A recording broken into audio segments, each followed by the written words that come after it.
For this installment of Waste Not Wednesday with the Southern Alleghenies Museum of Art, we're going to be making clay. I chose 4 recipes that have completely different tactile experiences, and they all should include ingredients that you probably have at home. Hopefully you do, but make sure that you check the amounts, because the one recipe in particular does include 8 cups of flour, so that's a lot. You may have to cut it down into a half batch. One includes the stove, and one needs the microwave. 2 of them are just cold recipes. So hopefully at least one of these is something that you can do with your kids, because clay is definitely always a favorite whenever I pull that out in the classroom.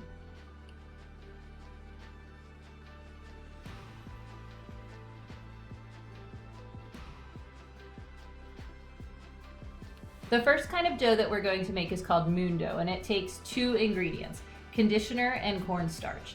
If it starts to dry up after you've used it for a while and it's been sitting for a week or so, you can just add a little squeeze of the conditioner to it and it kind of refreshes it.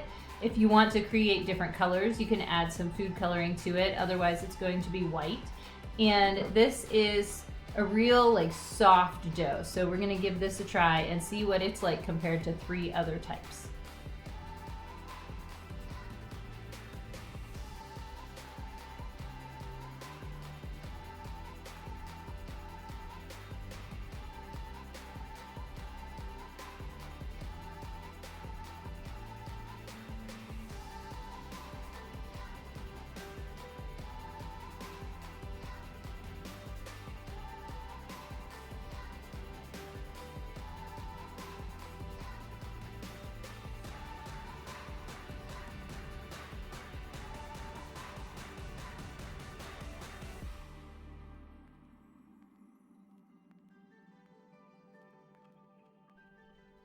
So here's the moon dough. It was really easy to mix.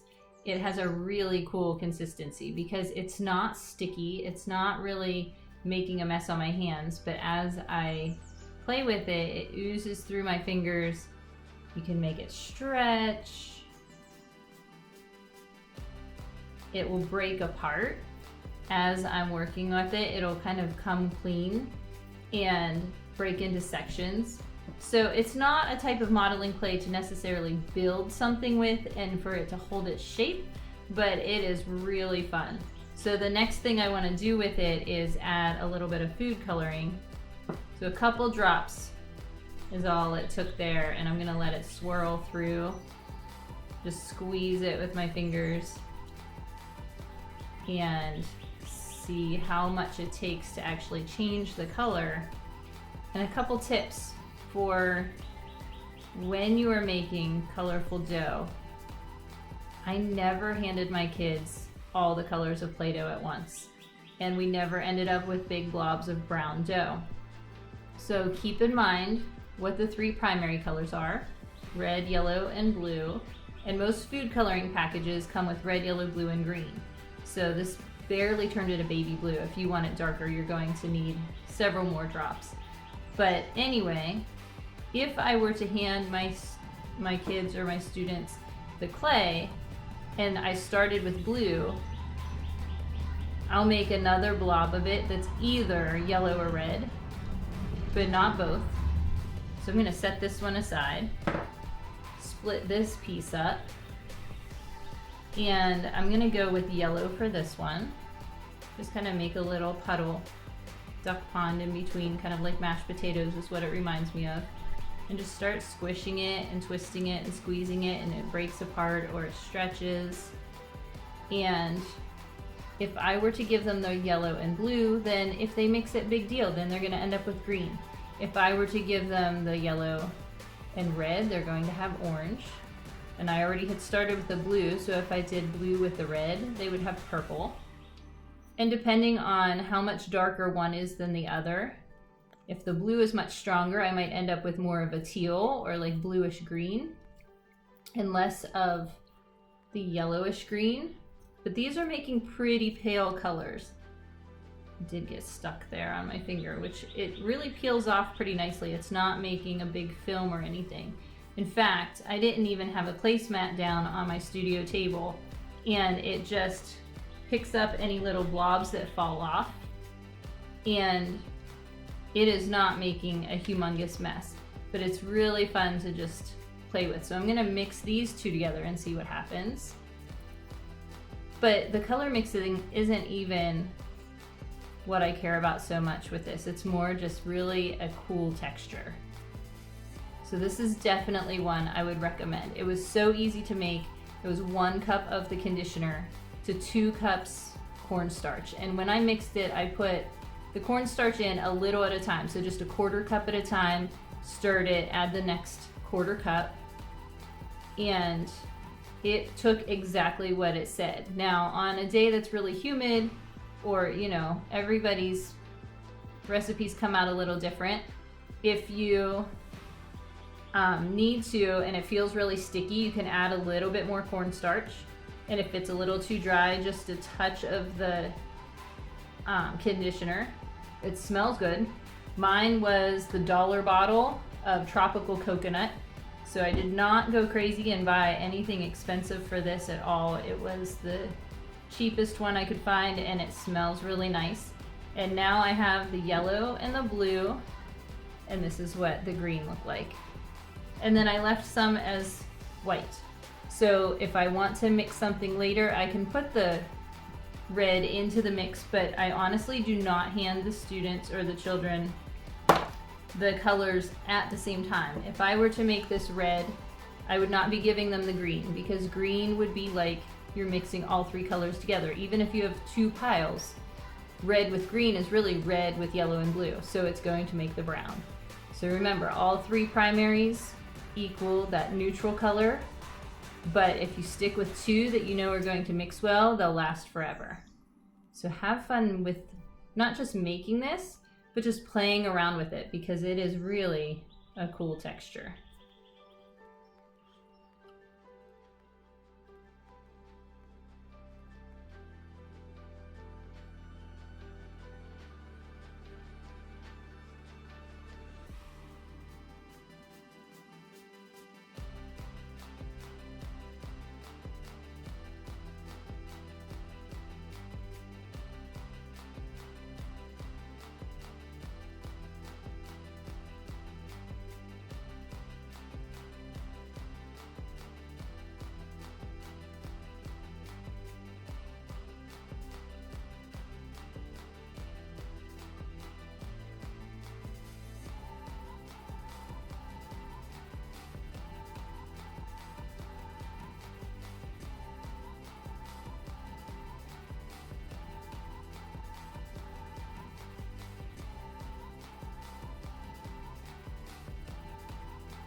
This week, after playing with 4 different recipes and experimenting with each one to check out the differences, I definitely have found my favorite, and that is that original moon sand, the first one that I did. It is gooey, it's soft, it has a good smell because of the conditioner. It isn't something that you build with, it just has a really good tactile feeling. So that's the favorite amongst my family. It looks so good that my son thought perhaps it could be eaten like fondant. Do not eat that. That's the only one that has or not the only one, but that one has bathroom ingredients. So the conditioner is not going to make it taste good or be good for you. The marshmallow dough is a lot like silly putty. So it does kind of harden up. It smells good. It is a cool texture. We like it a lot, but it does start to kind of get a little more stiff as you play with it. It reminds me of a piece of bubble gum after it's been chewed for a long time. But it is a really neat one also, but it's again not one that you necessarily are building with. It's more just something to play with, and it is pretty cool, but the recipe makes a small amount. So this was one recipe, is just this one piece, where the moon sand or the moon dough, it could be split, and I ended up with 5 different colors. The air dry clay is nice. It's a real nice white, smooth consistency. I made a little penguin here that after it dries a little bit further, I'm going to paint it. The pendants that I made using a cookie cutter and then a straw for the hole. So the trick for the hole is if you put a straw down against the table right through it and kind of just give it a wiggle a little and then lift it straight out, you're going to get a real nice clean cut. So any type of hole that you need, don't try to force clay through with a toothpick or the tip of a pencil or anything like that. If you are using a straw, it's going to remove the clay right from the object, and then it'll fill up the straw, but I used the same straw for all 4 of them. I also created textures. So this one, it's a little hard to see in the camera, but it was just the texture off of my dish towel. I used a fork, I used the cookie cutter all over it, and then I actually colored this one with a Sharpie, and you can see the texture. And then this one I left alone so that it could be painted later. The moon sand is not necessarily something that stays together to be built, but it was really fun. It has a cool texture. The one thing I learned about that, and I don't know why I didn't think of this, but the food coloring. I always had the food coloring at the end and kind of swirl it through the clays, but that one needed to be added to the baby oil first before you put the flour. It was completely ineffective. It stayed white and I had like little teeny tiny clumps of the color. I was going to mix purple, but with that one, it made so much, having 8 cups of flour and 1 cup of baby oil, that you could actually cut it in half. You do want to keep it in a container or on a tray. That's probably an outside toy. So the other ones really were not that messy or dirty. They could be done in the kitchen like I did, or here at the studio table. But the moon sand is an outdoor, in a container, kind of like a sensory bin type of thing. So I do highly recommend all of them, but if I were to rate them, the very first recipe with the moon dough that's real gooey and just kind of shifts through your fingertips is my favorite with the conditioner.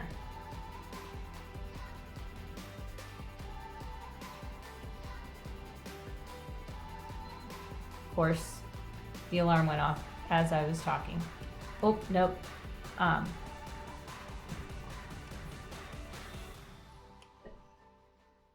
Make different colors. Ooh.